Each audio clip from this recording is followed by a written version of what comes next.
ठाकुर जी, मेले पर जाने का फैसला क्या है? रामगढ़ के बासी ने ठाकर से सवाल किया तो वहां मौजूद हर बंदे की निगाह ठाकर पर जमकर रह गई। तब उसने बड़े तहम्मुल से जवाब दिया, ऐसे मौके पर जबकि मेरी नस्ल का वारिस इस दुनिया में आया है, तो क्या मुझे अपनी खुशियां छोड़कर मेले पर चले जाना चाहिए? नहीं, ऐसा तो नहीं होना चाहिए।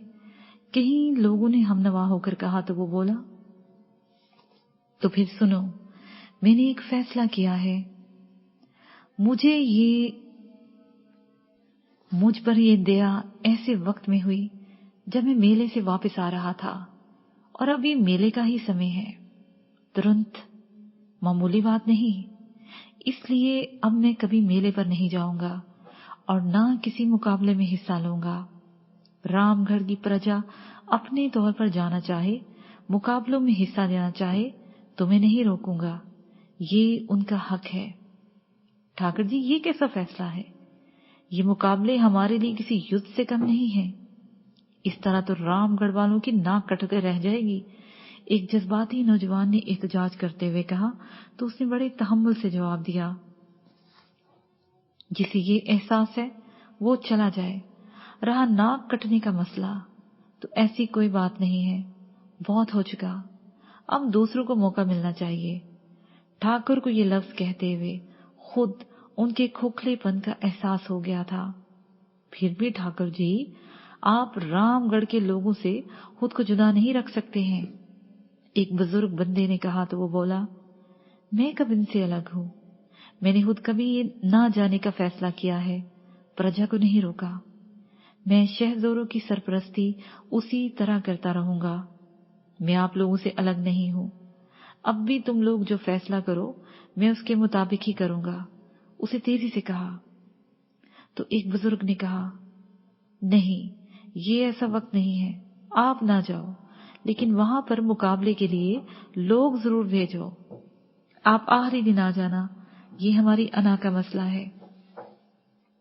तो ठीक है, जैसा आप लोग चाहो, ठाकर ने कहा। तो फिर इस मौजू से तवज्जो हटाते हुए बोला, रामगढ़ और इर्द गिर्द की बस्तियों में ये ऐलान करा दो, हर कोई तीनों वक्त का 3 दिन का भोजन हवेली में करे। हर हासो आम, हर मजहब और हर जात का फर्द इस दावत में आ सकता है। यूं सूरज निकलने के साथ ही रोशनी फैलती चली गई। मेले पर ना जाने और हवेली में होने वाली दावत के बारे में इतला हर जानब फैल गई। दोपहर होने वाली थी। हवेली में जश्न का समा था। इतनी बड़ी दावत के लिए बहुत सारे लोग मौजूद थे। दलान से लेकर बाहर बागीचों तक कालीन बिछा दिए गए थे। लोग आकर इन पर बैठते जा रहे थे, मगर सबको एक जगह नहीं बैठ रहे थे। हिंदू अपनी जात पात के अनुसार मुख्तलिफ टोलियों में बैठे हुए थे और बाकी मज़हब के लोग अपने अपने लोगों में। एक ही निगाह में देखा जा सकता था कि लोग मज़ाहिब की बुनियाद पर तकसीम होकर बैठे हुए हैं। हवेली के बड़े दलान में इलाके भर से आए हुए मुअज़्ज़िज़ीन बैठे हुए थे। उसकी 2 वजूहात थी। एक तो वो सब ठाकुर राम दयाल राय को बधाई या मुबारकबाद देने आए थे। दूसरा, वहां पर उस इलाके का महापंडित भगवान दास आया हुआ था। वो सब किसकी इज्जत करते थे? उन सब के दिमाग में यही था कि ये काम निपटा कर ही मेले में जाया जाए। इसलिए वहां पर सब मौजूद थे। महापंडित भगवान दास पूरी महवियत से पूजा में मसरूफ था। भगवान दास के साथ कई चीले थे। पंडित चरण जी लाल भी उसका चेला था। वो सब उसके इर्द गिर्द बैठे हुए थे। सभी ने पीले रंग की धोती पहनी हुई थी। ऊपरी नंगे बदन पर जनवा और पीले चादर ओढ़ी हुई थी, जिस पर संस्कृत के लफ्ज कड़े हुए थे। भगवान दास की तरह सबका सर मुंडा हुआ था और चेहरे पर कोई बाल नहीं था। भगवान दास उधेड़ उम्र होने के बावजूद मजबूत जिस्म का मालिक था। उसके सामने आग रोशन थी, जिसके आसपास फल, मेवे और दूसरे खाने पीने की अशिया धरी हुई थी। वो जोर जोर से अश्लोक पढ़ता जा रहा था, गाहे बगाहे आग में घी डालता जा रहा था। वो नौ मौलूद के लिए पूजा कर रहे थे। मोअज़्ज़िन की निगाहें इन पंडितों पर थी जो प्रार्थना का सारा अंदाज लिए हुए अपनाए हुए थे। यहाँ तक कि उन्होंने पूजा खत्म होने का ऐलान कर दिया, जिसके साथ ही दावते आम का सिलसिला शुरू हो गया। अभी पूजा का एक हिस्सा रहता था, जिसके मुताबिक महापंडित ने नौमौलूद की जन्म कुंडली बनाने और उसके मुताबिक उसका शुभ नाम भी रखना था। हिंदू माशरा कोई बाकायदा मजहब या मरबूत निजाम नहीं है जिसमें इंसानियत की फलाही मुकद्दम हो, बल्कि इसकी एक तारीख है कि आर्यन ने मुकामी मफ्तूल लोगों और अपनी कौम को जकड़ कर रखने के लिए रसूमात का सहारा लेकर एक ऐसा माशरा तहलीक किया जिसमें इंसान की इंसान पर हुकूमत से जबर का निजाम वजूद में आ गया, जिसके तले आज तक इंसानियत सिसक रही है। आज का हिंदू माशरा उसकी गवाही खुद पेश करता है, जो इंसानी जबर से बदतरीन दौर से गुजर रहा है। ऐसा इसलिए है कि ये कोई इल्हामी मजहब नहीं, बल्कि रसूमात, तोहमात और चंद ऐसे नजरियात की बुनियाद रखता है जो वेद बताते हैं। इस बहस से कतई नजर कि वो वेद इल्हामी हैं या नहीं, ये तय है कि इन वेदों का ज़ुहूर उन आर्या लोगों ने किया जो यहाँ के मकामी बाशिंदे नहीं थे, और उन्होंने मुकामी बाशिंदों को गुलाम बनाकर जानवरों से भी ज्यादा जलील किया था। रसूमात, तोहमात और चंद नजरियात की बुनियाद में हालात व वाक़यात और माहौल पर दस्तरस्त की शदीद जरूरत के तहत हिंदू माशरे में अनगिनत अफकार ने जन्म लेना शुरू कर दिया, जिसमें शक्ति की पूजा और खौफ का नफूस शामिल था।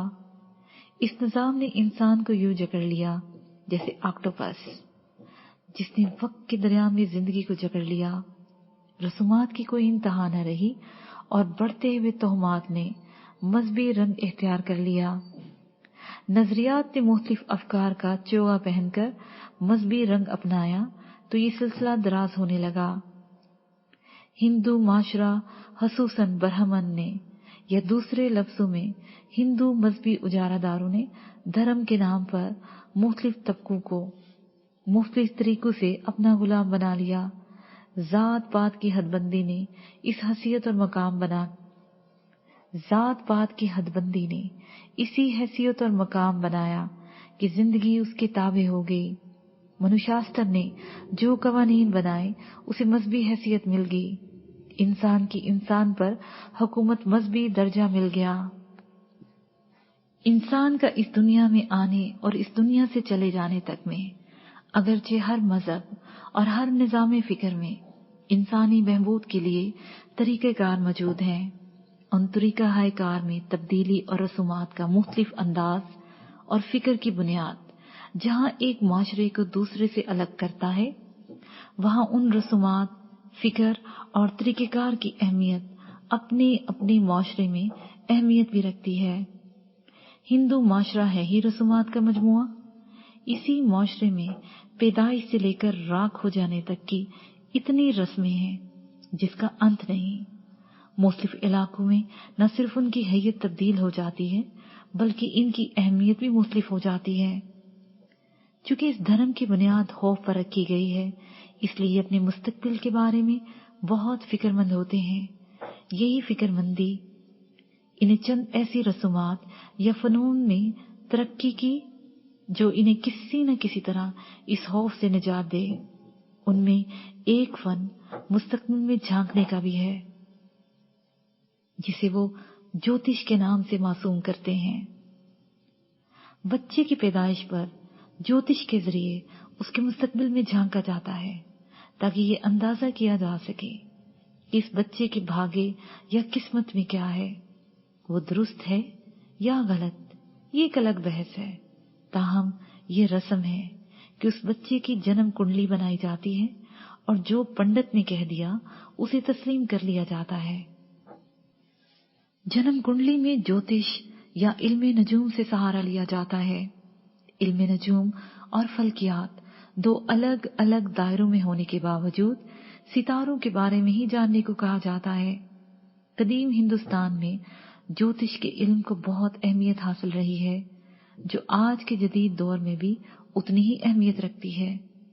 इसी तरह हजरत ईसा की आमद से हजारों साल पहले बाबल की तहजीब में भी ये इल्म अपनी अहमियत रखता था। हिंदुस्तान में ये इल्म वहाँ की तहजीब के तसलसल में आया, फिर इस इल्म की पैदाइश यहाँ हिंदुस्तान में हुई।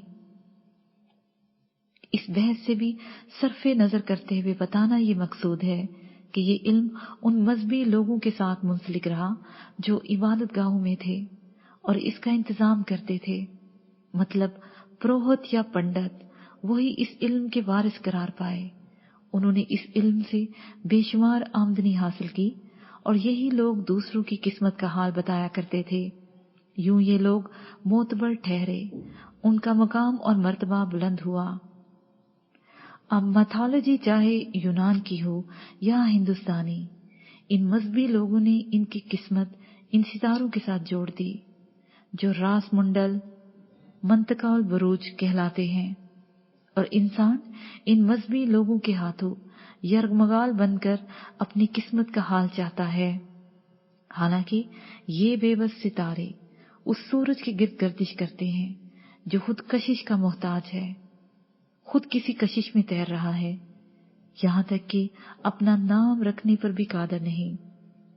सूरज को सूरज का नाम किसने दिया? इंसान ने।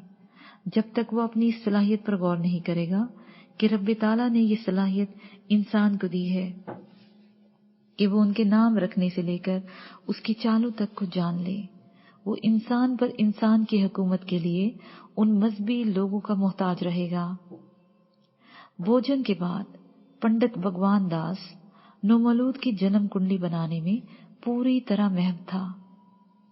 पैदाइश की एक एक साथ उसके सामने थी। ठाकुर दयाल राय भी मौजूद था। सभी चीले और वो मोअज़्ज़ज़ीन जो अभी गे नहीं थे, वो सब वही मौजूद थे। एकदम से पंडित भगवान दास की पेशानी अरक आलूद हो गई। उसकी आंखों में कहर और चेहरे पर खौफ तारी था। सभी चौंक गए। हर किसी को यही एहसास था कि कोई अनहोनी जरूर है। कुछ देर बाद महापंडित ने अपना सर उठाया और बोला, इस बालक पर साया है, गंभीर साया, जिसने इसका भागे छुपा लिया है, साया जिससे ये कभी नहीं निकल पाएगा। महाराज ये क्या कह रहे हैं आप? ठाकर ने पूछा। तुरंत ठीक कह रहा हूं। मुझे तो ये लगता है ये तेरा सब कुछ छीन लेगा। ऐसा भागे मैंने आज तक नहीं देखा। नष्ट कर देगा ये सब कुछ। उत्तम आत्मा। ये कहते हुए महापंडित की आंखें फैल गईं, जैसे वो कोई खौफनाक मंजर देख रहा हो। महापंडित के यूं कहने पर वहां सरासीमगी फैल गई। ठाकर दयाल राय भी चौंक गया। उसने पूछा, मैं समझा नहीं महाराज ये। महापंडित ने इसकी बात काटते हुए कहा, नाना बालक, ऐसा बालक। महापंडित ने कहा और उठ खड़ा हुआ। उसके साथ ही उसके चेले भी उठ गए। तो पंडित चिरंजी लाल ने तेजी से कहा, महाराज जन्म कुंडली तो बनाइए, बालक का शुभ नाम भी तो रखिए। हम दोबारा आएंगे तभी सब होगा, इस वक्त नहीं। महापंडित ने तेजी से कहा और बाहर की जानिब चल दिया।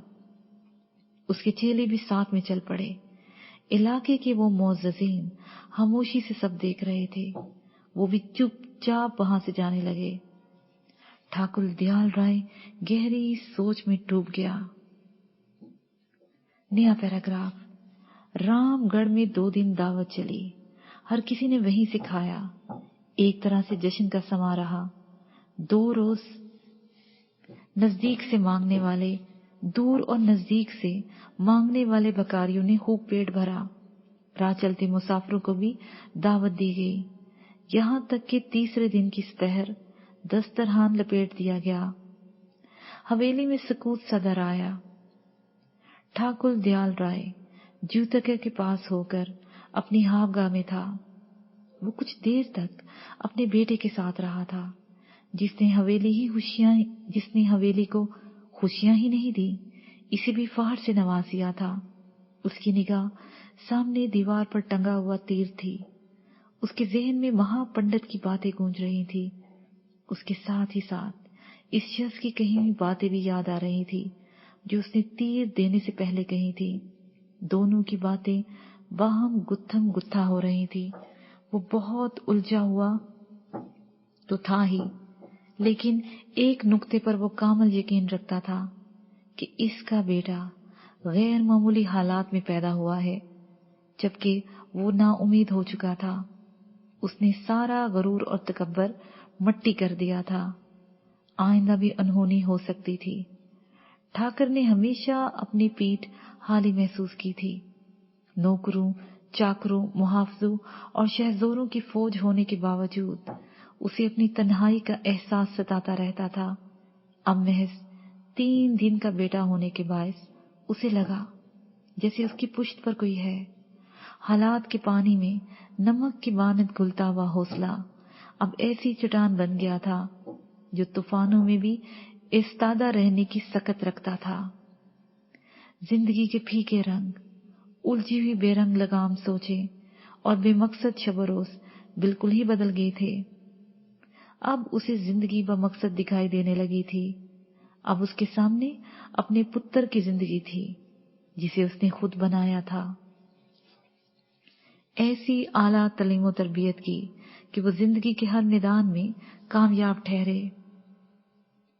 इंसान की जिंदगी सोच के साथ ही तब्दील हो जाती है। उसकी तो सोच ही बदल गई थी। अभी कल ही की बात थी, वो सुबह सवेरे ही उठ गया था। रामगढ़ में जिंदगी धीरे धीरे जाग रही थी। मशरकी उफ़क़ नीलगू हो रहा था, जिसमें सुबह का सितारा अपना आप मनवाने की कोशिश में टिमटिमा रहा था। मंदिर में बजने वाली घंटियों का इरताज फैल रहा था। लोग अपने ढोर डंगर बांध रहे थे। गलियों में चहल पहल शुरू हो गई थी। हवेली का हर मकी जानकर अपने काम धंधों में मसरूफ हो गया था। ऐसे में ठाकर अपनी हावगा की खिड़की में आ खड़ा हुआ था। अगरचे ये इसका रोजाना का मामूल था, लेकिन ये सब उसने पहली बार महसूस किया था। सुबह के नजारे में जिंदगी का एहसास बहुत खुशगवार था। उसे ये सुबह नई लगी थी। उसकी सोच फैलती गई। इंसान जब इस दुनिया में आता है, वो सभी इंसानों जैसा गोश्त पोस का होता है। उसके लहू का रंग भी एक जैसा होता है और सारे अज़ाबी। यहाँ तक कि एक राय ये भी है कि हर इंसान एक जैसा ज़हन लेकर आता है दुनिया के आने के बाद, और दुनिया में आने के बाद ही वो समाजी मरातिब, अंदाज़े फिक्र, मजहब, कौम, रंग और नस्ल में तकसीम होता है। फितरत उसे एक जैसा बनाती है और ये इंसान की अपनी तकसीम है कि वो खुद ही दायरे बना बनाकर दायरा दर दायरा तकसीम होता रहता है। मान लिया जाए कि दुनिया की ये रंगीनी मुख्तलिफ अफकार के मरहून मिन्नत है, तो अफकार की अहमियत से पहले इंसान को अलूहियत को तस्लीम करना पड़ेगा कि इसके होने से ही ये सारे रंग हैं, ये सारे अफकार इंसान ही दे रहा है। वहां ये बहस अलग है कि ये अफकार कहाँ से आते हैं और किस लिए आते हैं। बेटे के पैदा होने से पहले उसने कभी ऐसा सोचा ही नहीं था जिससे उसकी अपनी जात और उसके इर्द गिर्द फैली कायनात का हवाला हो। इससे पहले उसकी जिंदगी चंद मामूलात के गिर्द घूमती थी। जायदाद, ताकत का इजहार और हाशियों की तकमील। उसने कभी सोचा भी नहीं था कि जिंदगी क्या है, कहाँ से आती है और कहाँ चली जाती है। वो सूरज को सूर्या देवता मानकर रोजाना उसकी पूजा करता था, लेकिन कभी उसकी माहियत, हैसियत और अफादियत पर नहीं सोचा था। वो बजरंग बली को मानता था, लेकिन ये नहीं सोचा था कि वो शक्ति का देवता क्यों और कैसे है। उसका धर्म यही था कि जो पंडित ने बता दिया, कभी उस पर सोचता भी तो उलझ कर रह जाता। वो इन ख्यालात में उलझा हुआ था कि भानु तेजी से अंदर आया। उसके चेहरे का रंग उड़ा हुआ था। भानु, हैरियत तो है? क्या हुआ है तुम्हें? ठाकर दयाल राय ने हैरत से पूछा। गजब हो गया है मालिक, आप चले मेरे साथ।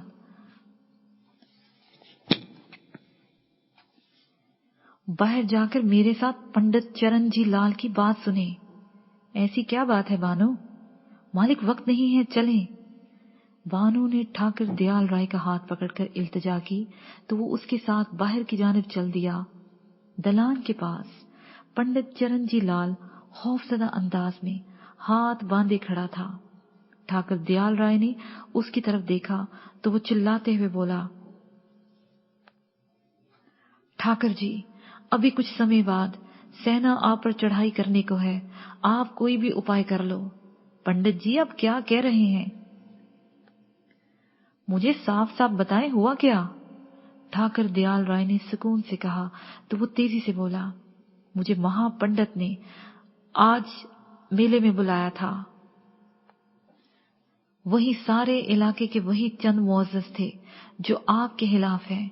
उन्होंने फैसला कर लिया है कि मेला खत्म होने के फौरन बाद रामगढ़ पर चढ़ाई कर दी जाए। मगर क्यों पंडित जी? ठाकर दयाल राय ने पूछा तो वो बोला, इसकी वजह महापंडित भगवान दास जी महाराज हैं। उनका कहना है कि आपके घर में जो पुत्र पैदा हुआ है वो देवी देवताओं की इच्छा नहीं है, बल्कि वो एक ऐसा पुरुष है जो उनके देवी देवताओं का अपमान करेगा। वो एक महा आत्मा के जैसा है जो हिंदू धर्म के खिलाफ होगा, उसे यही खत्म करना होगा। मतलब उन्हें मुझसे नहीं, मेरे बेटे से खौफ है। ठाकुर दयाल राय ने पूछा, यही बात है ठाकर जी, इसीलिए उन्होंने मुझे आपके पास भेजा है। वो आपके बेटे की भेंट मांग रहे हैं या फिर वो खुद उसे मार देंगे। मेले के बाद वो एक सेना लेकर आ रहे हैं, पंडित ने कहा। तो ठाकर ने सोचते हुए कहा, भानु, कोई और होता तो मैं उसकी बात को अहमियत न देता, मगर ये पैगाम पंडित जी लेकर आए हैं, सबको बुलाओ, हम उनका मुकाबला करेंगे। जैसे हुक्म मालिक, भानु ने कहा और फौरन ही पलट गया। जिस अनहोनी का ठाकर दयाल राय लाशौरी तौर पर इंतजार कर रहा था, उसका समय आ गया। लेकिन ये समय इतनी जल्दी आ गया ये उसने सोचा भी नहीं था। हवेली के मर्दान खाने में रामगढ़ के सभी बड़े जमा हो गए थे। उनके सामने सारी सूरत हाल रख दी गई थी। वो लोग लड़ने मरने को तैयार थे। ठाकर जी, ये सब लोग बहाना बना रहे हैं, इन्हें आपकी शानो शौकत नहीं भाई। वो कब से रामगढ़ खत्म करने के लिए तैयार बैठे हैं। यही उनकी राय थी जिसकी तर्जमानी एक बूढ़े ने की थी। इस पर ठाकुर दयाल राय ने उन सब की तरफ देखकर कहा, मेरे एक बेटे के लिए न जाने कितने मारे जाएंगे। क्यों ना मैं ऐसा करूं, ये सब कुछ छोड़कर यहां से चला जाऊं। ये आप क्या कह रहे हैं ठाकुर जी? क्या आपकी रगों में राजपूती खून पानी बन गया है? वो आपको ललकार रहे हैं और आप खौफजदा हैं। उन्होंने यक जुबान होकर कहा तो ठाकर दयाल राय के खून में जोश मारा। वो खामोश हो गया।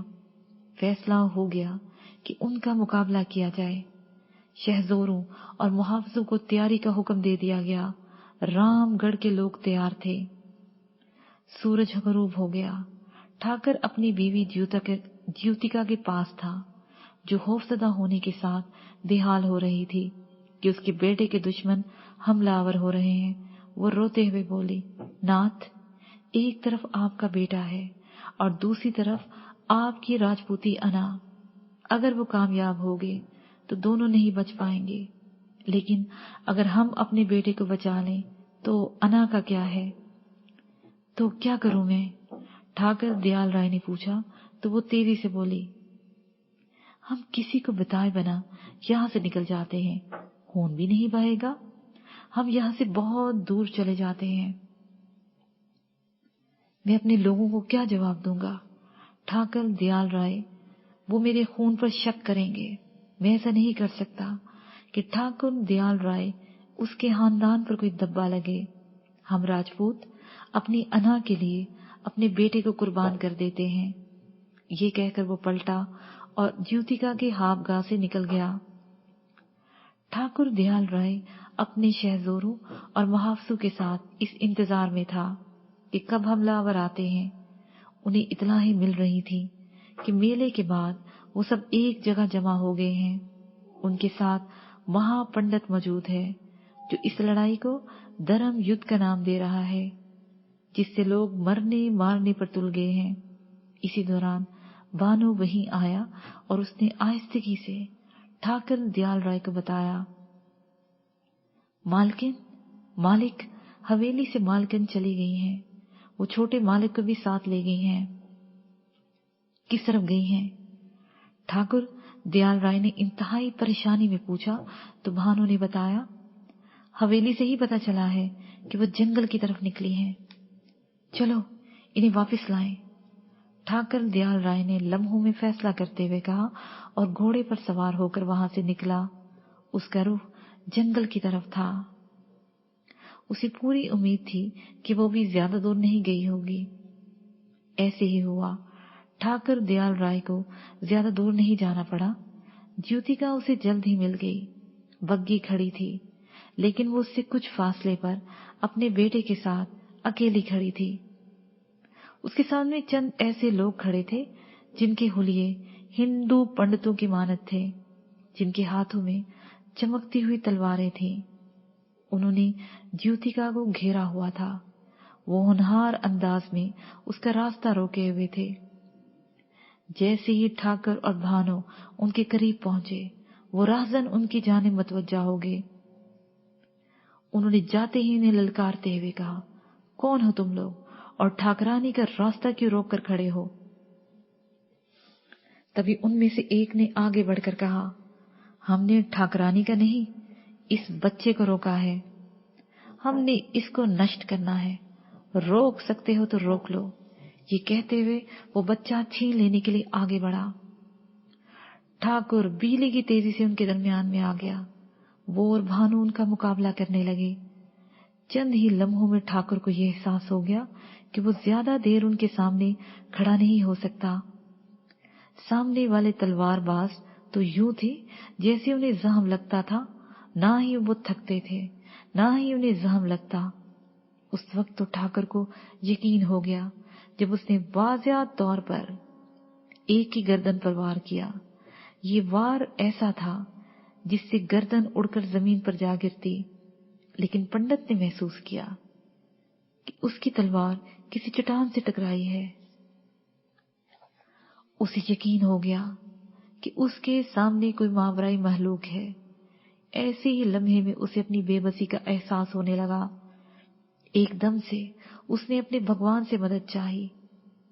उसके लबों से बजरंग बली निकला, मगर अगले ही लम्हे उसे खुद अपना नारा खोखला लगा। ज़हन के किसी खाने में ये बेबसी मौजूद थी कि उसका भगवान कुछ नहीं कर पाएगा। वो मट्टी की मूरत उसे जिंदगी नहीं दे पाएगी। एकदम से उसे वो शख्स याद आया जिसने उसे ऐसे ही कुछ लफ्ज कहे थे। उसकी पूरी तवज्जो उनके साथ मुकाबले पर लगी हुई थी। उसी लम्हात में उसे पूरी शिद्दत से उस शख्स को याद किया। एक लम्हे के 1000वें हिस्से में उसकी तलवारबाजी के जौहर उसकी निगाहों के सामने फिर गए। उस वक्त वो हैरान रह गया जब उन्हीं हमला आवरों की पुष्प पर वो शख्स नमूदार हुआ। वही सफेद बर्फ के जैसे गेसू, तनुमन बदन, बारिश और चमकते हुए चेहरे वाला। उसके हाथ में चमकती हुई तेजधार तलवार थी। उसने वहीं से ललकारा। हमला आवरों ने पलट कर देखा। अगले ही लम्हे उनके दरमियान मुकाबला शुरू हो गया। ठाकुर, भानु और ठाकरानी उन्हें देख रहे थे। उस नवारद की तलवार जिसे लगती वो गिरता और गिरते ही उसे आग लग जाती।